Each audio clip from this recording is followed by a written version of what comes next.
Hello students, I am Nitika Arora, Assistant Professor of Computer Science from Shaheed Udham Singh Government College, Matak Majri, Indri. Earlier we discussed about exception handling part 1 and part 2. Basically देखिए part 1 में हमने try catch and throw block किया था। Second part में मैंने आपको multiple catch statements के बारे में और एक्सेप्शन डिफ़ॉल्ट एक्सेप्शन हैंडलिंग के बारे में हमने डिस्कस किया था।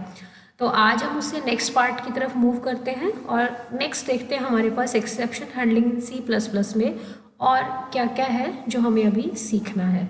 सो move on to next part. First today we will discuss about rethrowing an exception. तो बेसिकली देखिए क्या है, अर्लियर जितने भी लेक्चर्स आपने किए हैं उसमें आपको ट्राई ब्लॉक, थ्रो, कैच के बारे में मैंने आपको डिटेल में बताया है कि अगर ट्राई ब्लॉक से एक्सेप्शन थ्रो हो रही है तो कैच ब्लॉक कैसे कैच करेगा, और अगर कैच ब्लॉक उस कैच को एग्जीक्यूट कर रहा है उस पर्टिकुलर कैच ब्लॉक को, तो मल्टीपल कैच ब्लॉक किस तरह से एग्जीक्यूट हो रहे हैं या डिफ़ॉल्ट कैच स्टेटमेंट कैसे एग्जीक्यूट होती है। सेकेंड केस था हमारे पास कि if exception is not thrown, okay, try block से अगर एक्सेप्शन थ्रो नहीं हो रही है तो कंट्रोल कैसे ट्रांसफ़र होता है और after the last catch block transfer हो जाता है। नेक्स्ट होता है कि अगर एक्सेप्शन थ्रो की जाए और कैच ही ना की जाए तो हम फंक्शन में प्रोग्राम में किस तरह से मूव कर सकते हैं। उसके लिए मैंने आपको एक टर्मिनेट फंक्शन बताया था कि टर्मिनेट फंक्शन से आप प्रोग्राम को टर्मिनेट कर सकते हैं। Now new concept is there today which we will learn, that is rethrowing an exception. Basically rethrowing जो हमारा वर्ड है वो थ्रो से रिलेटेड है। जब आप ट्राई ब्लॉक से एक्सेप्शन को थ्रो करते हैं तो आप उसको थ्रो कर देते हैं, थ्रो में आपने एक्सप्रेशन दे दिया और पर्टिकुलर कैच ब्लॉक क्या करता है उस थ्रो एक्सप्रेशन से मैच करता है और उस पर्टिकुलर कैच ब्लॉक को एग्जीक्यूट कर देता है।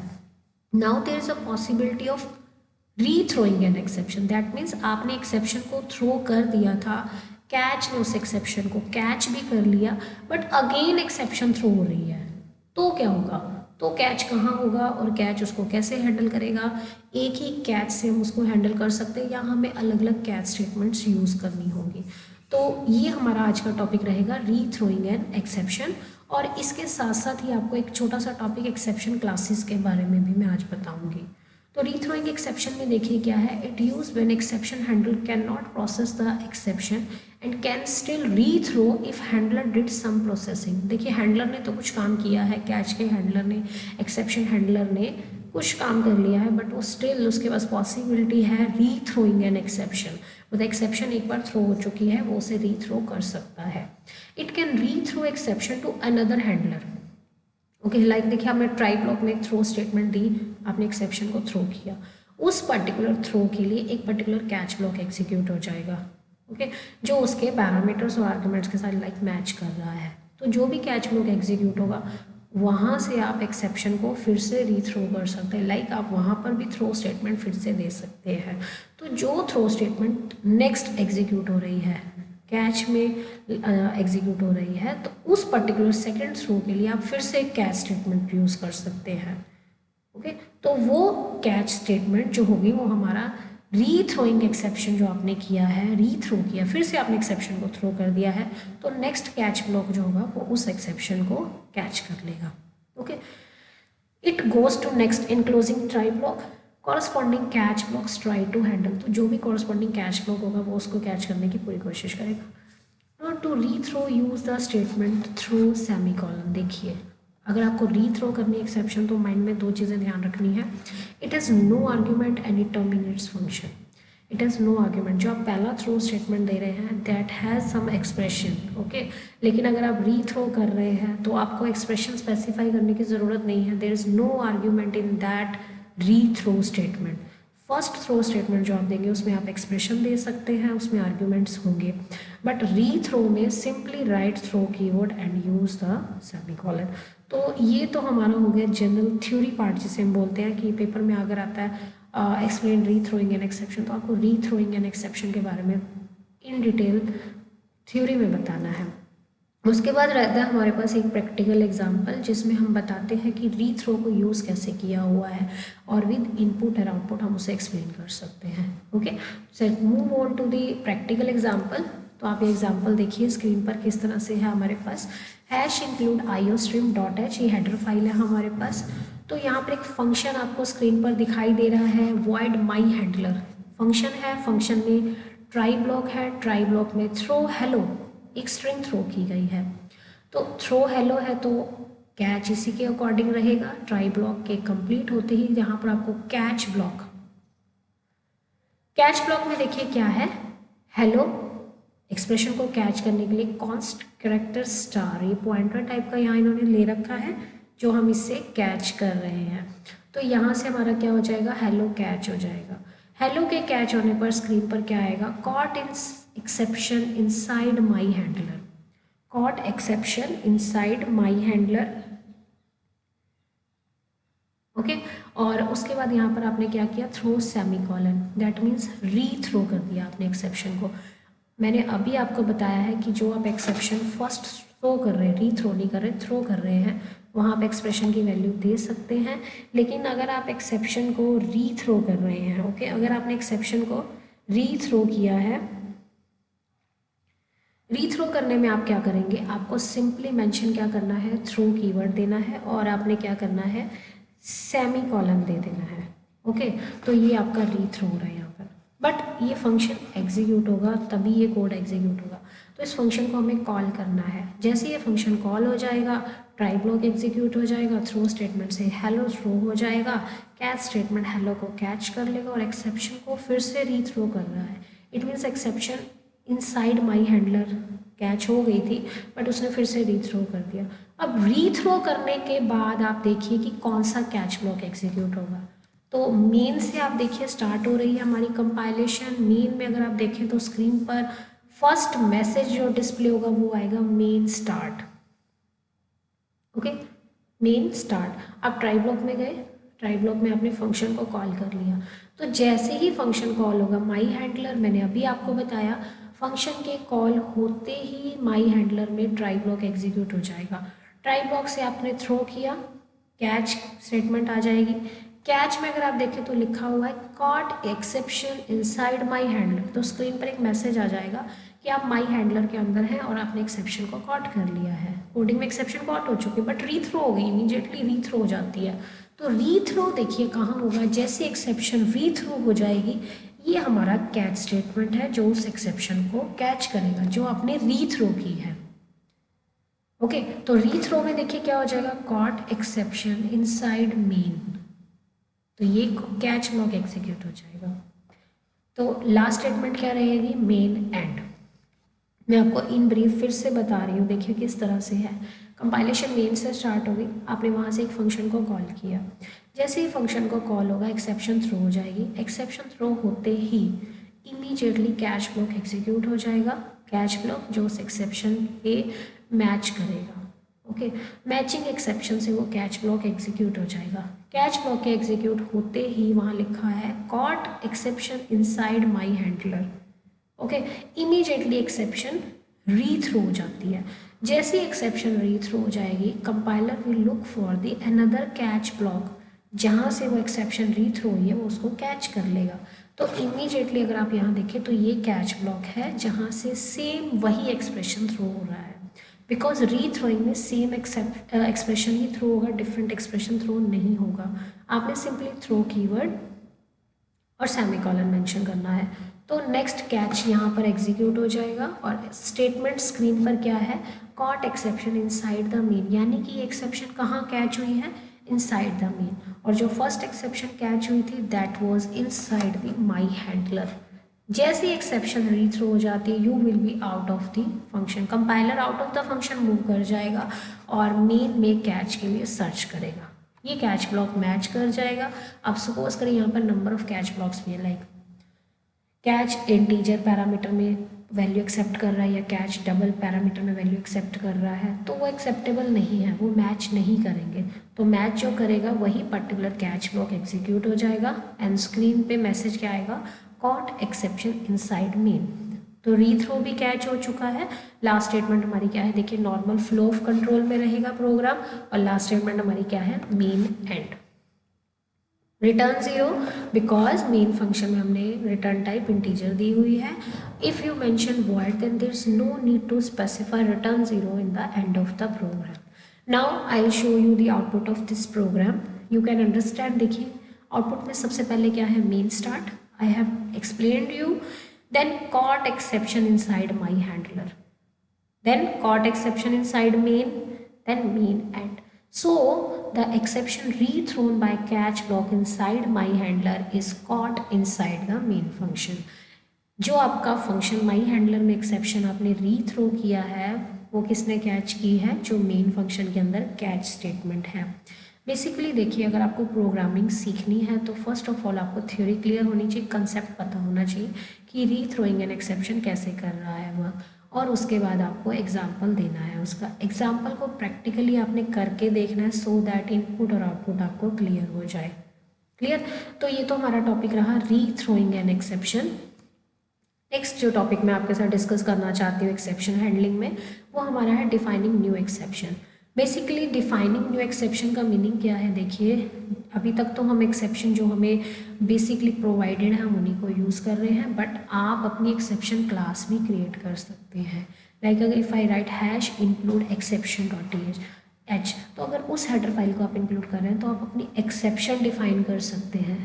ठीक है, मतलब आपके पास एक्सेप्शन क्लास ऑलरेडी दी हुई है, लेकिन अगर आप C++ से एक्सेप्शन डिफाइन करना चाहते हैं, ओके, न्यू एक्सेप्शंस बनाना चाहते हैं, तो आपको उस एक्सेप्शन क्लास को ओवरराइड करना पड़ेगा.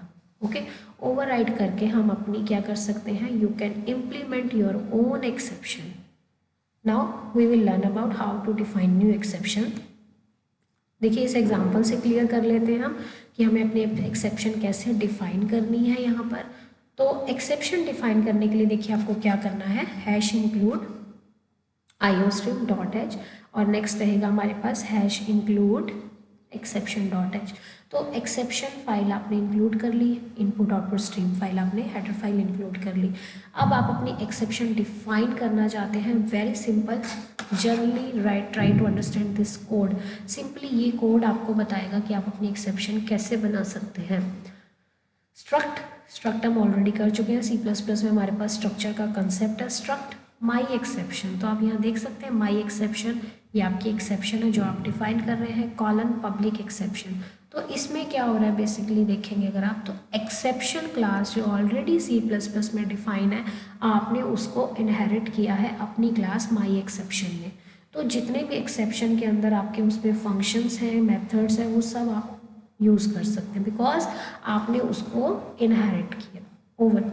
ठीक है, तो माई एक्सेप्शन पब्लिक एक्सेप्शन, इस स्टेटमेंट को आप समझिए. देखिए यहाँ पर हमने क्या किया हुआ है, const character star what const throw. तो इसमें क्या है बेसिकली देखिए आप थ्रो कर रहे हैं. ठीक है, थ्रो कैसे चल रहा है, यहाँ पर हमने थ्रो के बाद हमने दिया है return C++ exception, return C++ exception. इसमें क्या होगा, जो भी आपका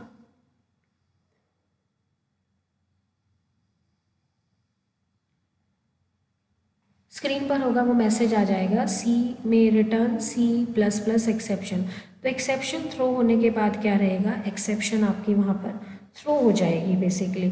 तो यहाँ पर हमारे पास क्या है, देखिए बेसिकली जो पार्ट है वो हमारे पास है वट जो मैंने यहाँ पर एक कंस दिया हुआ है, इसे आप समझने की कोशिश करिए. बेसिकली इसका फंक्शन क्या है, what use to get the string, what use to get the string identifying the exception. जो भी एक्सेप्शन आप थ्रो कर रहे हैं ये उस स्ट्रिंग को यूज़ करता है. It use to get the string identifying the exception. This function returns a null terminated character sequence, okay, that may use to identify the exception. Like आपने हैश इंक्लूड एक्सेप्शन कर रखा है, तो इसका simple सा syntax क्या करेगा, आपको एक वट, ये जो वट है ये आपको क्या रिटर्न कर रहा है, एक null terminated, automatically null end भी हो जाएगा उसमें, null terminated character sequence that is use to identify the exception. आप इसको यूज़ करके ट्राई और कैच ब्लॉक में आप इसको क्या कर सकते हैं, अपना एक एक्सेप्शन खुद का बनाया हुआ एक एक्सेप्शन क्या कर सकते हैं, थ्रो कर सकते हैं. ओके, तो देखिए किस तरह से थ्रो होगी. हम मेन से स्टार्ट करते हैं सो दैट आपको क्लियर हो जाए कि फंक्शन किस तरह से थ्रो कर रहा है. मेन फंक्शन में आपने ट्राई लिया, ट्राई ब्लॉक में आपने दिया थ्रो माई एक्सेप्शन. तो आप यहाँ देख रहे हैं थ्रो के आगे कोई इंटीजर या कोई करेक्टर या कोई एक्सप्रेशन नहीं है, आपने माई एक्सेप्शन को थ्रो किया है, यानी कि आप अपनी एक्सेप्शन को थ्रो करना चाहते हैं। लाइक आपने अपनी एक्सेप्शन क्रिएट कर रखी है, तो आप अपनी एक्सेप्शन को क्या करना चाहते हैं, थ्रो कर सकते हैं। यहाँ से आपकी एक्सेप्शन थ्रो हो जाएगी। अब जो भी एक्सेप्शन यहाँ से थ्रो होगी, कैच उसकी कॉरस्पॉन्डिंग कैच करेगा। लाइक यहाँ से थ्रो हुआ माई एक्सेप्शन, एक्सेप्शन मैंने बना रखी है, ये देखिए ये एक्सेप्ट माई एक्सेप्शन है, कॉन्स्ट थ्रो क्या हो रहा है, रिटर्न C++ एक्सेप्शन रिटर्न हो जाएगा स्क्रीन पर मैसेज, यहाँ से फंक्शन से रिटर्न कर जाएगा। ओके, और यहाँ से क्या होगा, कैच, ये कैच हो जाएगा। कैच में आप देखिए माई एक्सेप्शन %E, तो यहाँ पर जो आपने एक्सेप्शन थ्रो की है, आपको उसे कैच करने के लिए ये ऑपरेटर देना है। माई एक्सेप्शन मैच कर रहा है तो स्क्रीन पर आएगा माई एक्सेप्शन कॉट, तो यहाँ से आपकी एक्सेप्शन प्रिंट हो गई। माई एक्सेप्शन कॉट एक यूज़र मैसेज आपने स्क्रीन पर दे दिया, लेकिन जो एक्सेप्शन आपने क्रिएट की है वो कैसे डिस्प्ले होगी, you have to right E.what, यानी कि ये इसी वेरिएबल को आपने यूज़ करना है E.what। तो जैसे ही E.what कॉल होता है तो आप यहाँ देख सकते हैं what फंक्शन कॉल हो जाएगा। what फंक्शन क्या करेगा, basically null terminated sequence of character को आपको रिटर्न करेगा। रिटर्न क्या करेगा, ये C++ एक्सेप्शन को रिटर्न कर देगा। यहाँ से जैसे ही ये रिटर्न हो जाएगा कैच एक्सेप्शन E, यहाँ से स्क्रीन पर मैसेज आ जाएगा रिटर्न में C++ एक्सेप्शन। लास्ट में देखिए क्या है, कैच एक्सेप्शन E, ये एक्सेप्शन जनरल क्लास एक्सेप्शन से लिया हुआ है कि अगर आपको कोई और एक्सेप्शन देनी है जो C++ एक्सेप्शन क्लास में है तो यहाँ से आप उनको भी हैंडल कर सकते हैं। लेकिन पर्टिकुलर इस ब्लॉक में अगर आप देखें तो ये आपकी डिफाइन की हुई एक्सेप्शन को हैंडल कर रहा है। माई एक्सेप्शन आपने क्रिएट की, थ्रो आपने की है, तो माई एक्सेप्शन में व्हाट फंक्शन को इसने कॉल किया हुआ है। व्हाट फंक्शन बेसिकली ये फंक्शन जो हमारे पास है इस C++ एक्सेप्शन को क्या कर रहा है, थ्रो कर रहा है, दैट मीन्स इसे रिटर्न कर रहा है। तो ये आपको स्क्रीन पर इस तरह से मैसेज दिखाई देगा। ये देखिए ये हमारा आउटपुट रहेगा। फर्स्ट आपको स्क्रीन पर दिखाई देगा माई एक्सेप्शन कॉट, और लास्ट में आपके पास क्या आ जाएगा, C++ एक्सेप्शन। तो इस तरह से आप अपनी एक्सेप्शन डिफाइन कर सकते हैं और अपनी एक्सेप्शन को कैच कर सकते हैं यूजिंग द थ्रो स्टेटमेंट। तो इस प्रोग्राम को आपने प्रैक्टिकली करके देखना है सो दैट आपको क्लियर हो जाए how to define your new exception. Now what are the learning objectives of today's lecture? First you need to learn how to declare the exception class। तो आज मैंने आपको बताया कि एक्सेप्शन क्लास आप कैसे डिक्लेयर कर सकते हैं, आपको कैसे उसे यूज़ करना है। एक्सेप्शन क्लास जो आपकी C++ में है, आपने अपनी क्लास डिफाइन, अपनी न्यू एक्सेप्शन कैसे बनानी है, how to define your new exception. Second, you need to understand about how to rethrow the exception. Very important part of exception handling. If sometime happens कि catch block exception को ठीक से handle नहीं कर सकता, तो you can rethrow your exception to another catch block. That means another catch block if you think can handle better, then you can rethrow your exception. Just mention the throw keyword and use the semicolon. So now there are some questions based on your today's lecture. First, write a program to rethrow an exception. तो आज के lecture में मैंने आपको exception कैसे रीथ्रो करनी है उसके बारे में बताया है, जिसमें मैंने आपको सिंटेक्स भी एक्सप्लेन किया है, प्लस मैंने आपको सिंटेक्स के साथ साथ उसमें क्या एक्सप्लेन किया है, मैंने आपको सिंटेक्स के साथ साथ उसमें बेसिकली आपको एक प्रोग्राम भी बताया है कि आपको एक्सेप्शन किस तरह से थ्रो करनी है। Next question, what happens when constructor throws exception in C++। तो बेसिकली लास्ट लेक्चर में भी हम ये टॉपिक डिस्कस कर चुके हैं कि अगर कंस्ट्रक्टर एक्सेप्शन थ्रो कर रहा है तो क्या होगा। Okay, next question, what happens if exception is not caught in C++। तो लास्ट लेक्चर्स जो हम कर चुके हैं उसमें मैं हम बता चुकी हूँ आपको कि अगर एक्सेप्शन C++ में कॉट नहीं होगी तो क्या होगा। देखिए आंसर है आपकी स्क्रीन पर। If an exception is not caught with a catch block, the runtime system will abort the program and exception message will print to the console. Okay? अगर exception नहीं कैच की जाती है, आप कोई कैच ब्लॉक ही नहीं दे रहे हैं या आपने कैच ब्लॉक दिए हुए हैं वो मैच नहीं कर रहे हैं, तो सिस्टम क्या करेगा, प्रोग्राम को अबॉर्ट करेगा। दैट मीन्स ऑब्वियसली है प्रोग्राम इनपुट तो ले लेगा आपसे बट आपको आउटपुट नहीं प्रोड्यूस होगा, बिकॉज इन प्रोसेसिंग, इनपुट से आउटपुट में जो इन प्रोसेसिंग है वहाँ पर एक एक्सेप्शन ऑलरेडी रेज हो चुकी है, और अगर आपने एक्सेप्शन कॉट नहीं की या आपकी कैच ब्लॉक कोई ऐसा जो है जो कैच नहीं कर पाया उस एक्सेप्शन को, तो सिस्टम अबॉर्ट कर देता है प्रोग्राम को। And exception message will print to the console, यानी कि कंसोल क्या है, मॉनिटर पर एक एक्सेप्शन मैसेज आपको दिखाई देगा like divide by 0 exception 001 memory address आपको मेंशन हो जाएगा, और वो यूज़र रीडेबल नहीं होते हैं जनरली, या एरे इंडेक्स ऑफ बाउंड या कुछ भी रन टाइम एरर आपके पास स्क्रीन पर डिस्प्ले हो जाएगा। नेक्स्ट क्वेश्चन, व्हाट इज री थ्रोइंग एन एक्सेप्शन। री थ्रोइंग एन एक्सेप्शन मैंने अभी आपको बताया है, if a catch block cannot handle the particular exception it has caught, you can rethrow the exception because exception has already been caught at the scope in which the rethrow exception occur, यानी कि जहाँ से रीथ्रो हो रहा है वहाँ already catch हो चुकी थी exception, but it can be rethrowed out to next dynamically enclosing try block. Next जो ट्राई ब्लॉक होगा वहाँ पर जो कैच ब्लॉक होगा वो उस थ्रो को, रीथ्रो को कैच कर लेगा। So these were all basically about your questions on your today's lecture. Now there are some references, okay, which you can follow. I have mentioned some books name for exception handling, or you can refer for your programming in C++. Okay, there are many other books available in the market like C++ programming language by E. Bala Goswami, C++ programming language by Robert Lefore. There are many other books available, so that you can refer any one of the book and start your programming in C++. Thank you.